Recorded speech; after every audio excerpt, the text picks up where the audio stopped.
Back to the deep dive. Today, we're tackling a really fundamental topic, mental health. That's right. And we've gone through the sources you sent, over the articles, the research. There's a lot of crucial information in there. Definitely. So our mission for this deep dive is to, well, cut through the noise, extract the key insights. Mm-hmm. We want to get a clear handle on what mental health really is, look at some common conditions the sources talk about. Right, and spot the early signs. Exactly, and understand how it's managed, how we maintain well-being. So let's just jump right in. Okay. So starting with the basics, that core definition from the sources. Mental health is fundamentally about how people think, feel, and behave. Sounds simple, right? It does on the surface, but it's woven so deeply into everything. It impacts your day-to-day life, relationships, even physical health. It's not isolated. Yeah. And the sources also point out external factors play a big role too. Environment, experiences, support systems, Right. And that's where mental health care professionals come in, isn't it? Helping people navigate conditions like depression, anxiety, bipolar, addiction, all those things that can disrupt thoughts, feelings, behaviors. Exactly. And an important point the sources make is that even though we say mental, doctors see many conditions as having physical roots. Things like brain chemistry, genetics, maybe an underlying medical issue. It's definitely not just like all in your head dismissively. That feels like a really key distinction, the physical roots part. And speaking of definitions, the sources highlight the World Health Organization's perspective, the WHO. They do, and it's quite a broad definition, which is interesting. The WHO says mental health is a state of mental well-being that enables people to cope with the stresses of life, realize their abilities, learn well and work well, and contribute to their community. Right. And the big takeaway there, the sources stress, is it's more than the absence of mental disorders. So it's not just about not having a diagnosis. It's this active state of wellness, coping, functioning, contributing. Yeah, managing conditions if you have them and maintaining overall well-being and happiness, it covers both. And the WHO really emphasizes preserving and restoring mental health, not just for individuals, but looking at communities, society as a whole. It sort of hints at this collective responsibility idea. And when you look at the numbers in the U.S. from your sources, you see why that broader view is needed. NAMI, the National Alliance on Mental Illness, they estimate almost 1 in 5 adults have some kind of mental health issue each year. That's a huge number. It is.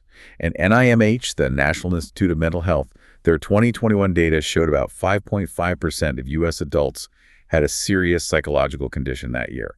So significant figures all around. It shows how widespread this really is. And the sources are clear. Everyone has some risk. Doesn't matter about age, sex, income, ethnicity. It doesn't discriminate. Which makes it even more striking when you learn that depression, according to the sources, is a leading cause of disability, not just here, but in much of the developed world. Wow. Yeah, that really highlights the impact. It does. And the sources break down some key factors that contribute, that increase vulnerability. Socioeconomic pressure is a big one. Okay, like financial struggles. Yeah, limited means or belonging to marginalized groups, sometimes facing healthcare biases, that kind of thing. There was that Iranian study from 2015 mentioned in the sources. It looked at this specifically. That's right. It listed modifiable factors, things like job availability, occupation, social life, education, housing quality. Things that can potentially change. Exactly. And non-modifiable ones like gender, age, ethnicity. And what was really striking from that study was finding that being female increased the risk of low mental health status by almost 4 times. And people with weak economic status scored highest for vulnerability. It really connects individual health to these bigger social factors. That's a powerful link. Then the sources also talk about childhood adversity, trauma, loss. Yeah, things like child abuse, losing a parent, parental separation, or serious illness. Studies show a strong link between those early experiences and a higher risk of disorders later, especially vulnerability to PTSD. PTSD, post-traumatic stress disorder. Right. And connecting back to those physical roots we mentioned, biological factors, family history, certain genes. NIMH data points to this. Okay. But it's crucial, having those genes doesn't guarantee anything. And not having them doesn't mean you're immune either. It's just one piece of the puzzle. Got it.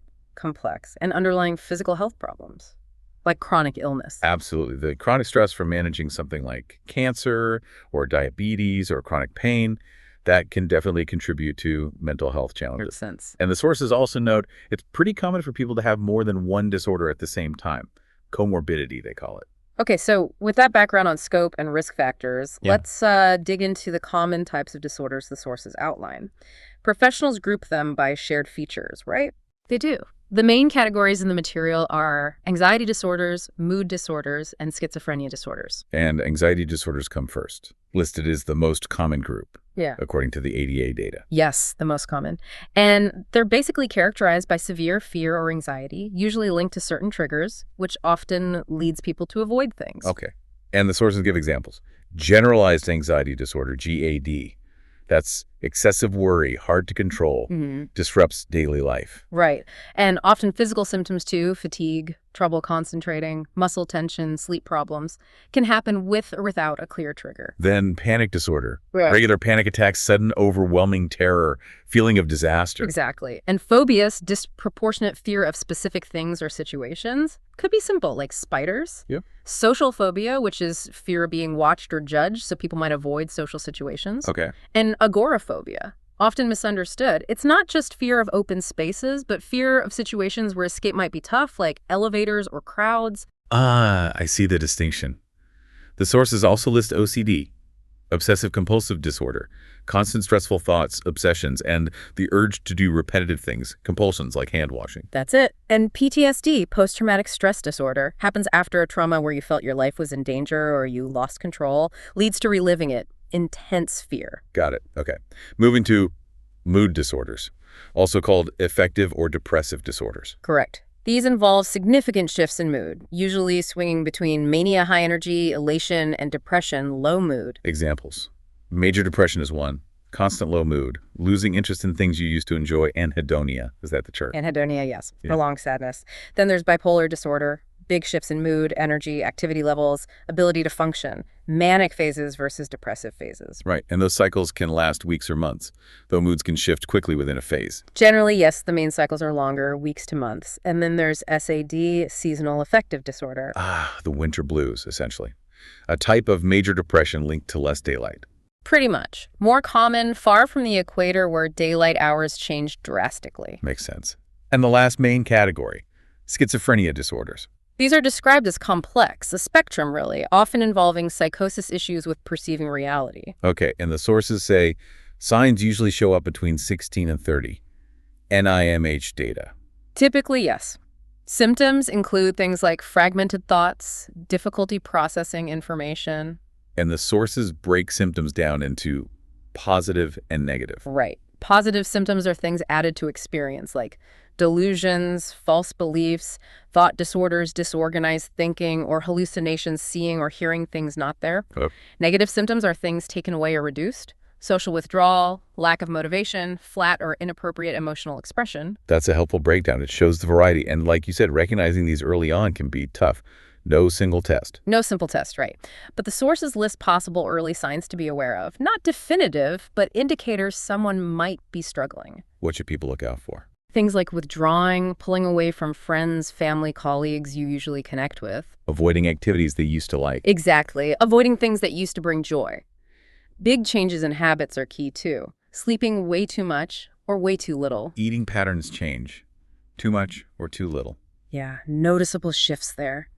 And feelings, it's a persistent sense of hopelessness. Or just constantly having low energy, not explained by physical activity. Using substances more. Alcohol, nicotine. That can be a sign, yeah. Trying to cope. Also, displaying negative emotions more often. Feeling confused, disoriented. Finding it hard to do daily tasks. Work, cooking, things like that.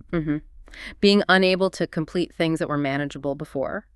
And then some more severe signs. Okay. Persistent thoughts or memories popping up unwanted, tragically thinking about harming themselves or others. Or experiencing those psychotic symptoms, hearing voices, having delusions. Right. Those are definitely signs that need attention. So if someone notices these signs, what's the diagnosis process like? The sources say it's multi-step. It is. Healthcare professionals are careful. First step is usually ruling out physical causes. So medical history, a physical exam, maybe lab tests, blood work, imaging. Exactly. Got to make sure it's not an underlying physical illness causing the symptoms. Once that's done, they move to a psychological evaluation. Asking detailed questions. Yeah, about the symptoms, what they are, how long they've been happening. how they're affecting life, work, relationships, often using standard questionnaires, too. And they use a standard guide, the DSM-5-TR. That's the one.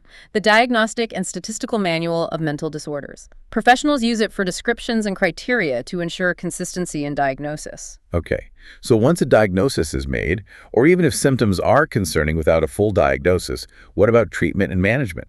The sources stress it's very individual. Highly individual, yes. What works great for one person might not help another much at all. Often it's a combination of approaches that's most effective. So working closely with a doctor or a therapist is key. Absolutely crucial to figure out your specific needs and tailor the approach. The sources outline a few main options. Psychotherapy or talking therapies is a big one. Like CBT, cognitive behavioral therapy. CBT is a common one, yeah. Helps change negative thought patterns and behaviors. There's also exposure therapy, often for anxiety or phobias, gradually facing fears. And dialectical behavior therapy, DBT, focuses on managing intense emotions, improving relationships. Who provides these? Psychiatrists, psychologists? Psychiatrists, psychologists, psychotherapists, sometimes even primary care doctors with training. The benefits are huge: understanding causes, learning coping strategies, reducing isolation, lowering self-harm risk. Then there's medication. Antidepressants, antipsychotics, anxiety meds. Right. The sources are clear. These help manage symptoms, make them less severe. They aren't usually seen as a cure, but they can make a huge difference in functioning, engaging in therapy, handling daily life. How do they work? Affecting brain chemicals like serotonin. Many do, yes. Like boosting serotonin, which is linked to mood regulation. And besides therapy and meds, there's self-help and lifestyle changes. The sources emphasize these too. Definitely. Vital components. Things like cutting back on alcohol, if that's relevant. Improving sleep quality is a huge one highlighted. You mentioned a 2021 review. Yes. Finding that significant improvements in sleep quality actually led to greater mental health improvements than some other things. That link is powerful. Wow. Okay. What else? Diet, hydration. Balanced diet, staying hydrated, helps maintain steady energy levels, supports brain function.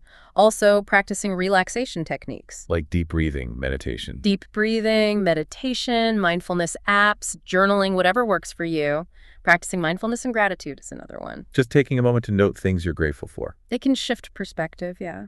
And finally, actively seeking positive social connections, meaningful relationships, support networks, they're invaluable. Makes sense.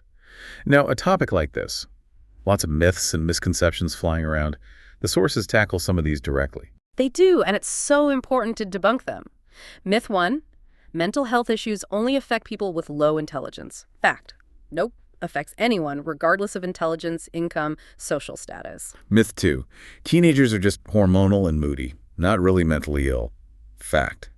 Half of all conditions start by age 14. Teens absolutely can have mental health conditions alongside hormonal changes. Myth 3. People with mental health conditions are inherently dangerous or violent. Fact. The vast majority aren't. The sources say crimes by those with serious disorders are only about 5% of all violent crime. Violence risk is complex, not solely tied to diagnosis. Myth 4. Psychiatric meds are bad, addictive, should be avoided. Fact. Conditions are real health issues. Meds, prescribed properly, are legitimate tools to manage symptoms, like meds for physical illness.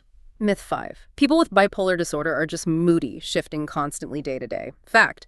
The defining feature is the longer cycles, weeks, or months of mania and depression, not just moment-to-moment mood swings, though emotional states within a phase can shift, of course. Myth 6. Having a condition means you're weak or lack willpower. Fact. It's not about choice or strength.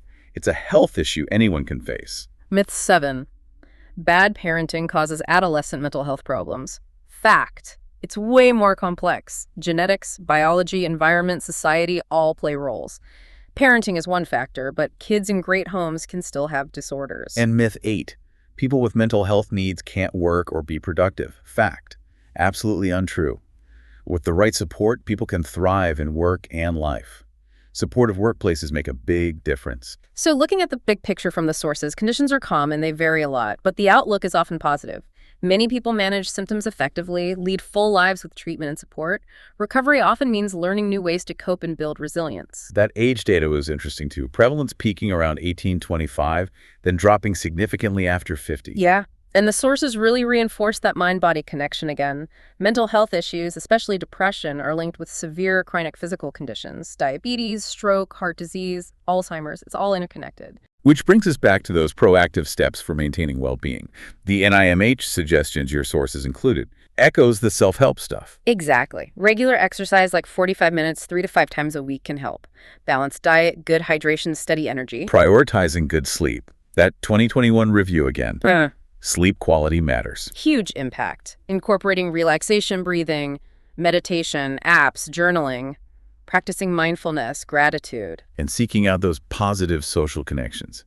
Meaningful relationships for support. Essential. So we've really covered a lot of ground here in this deep dive based on the sources you reviewed.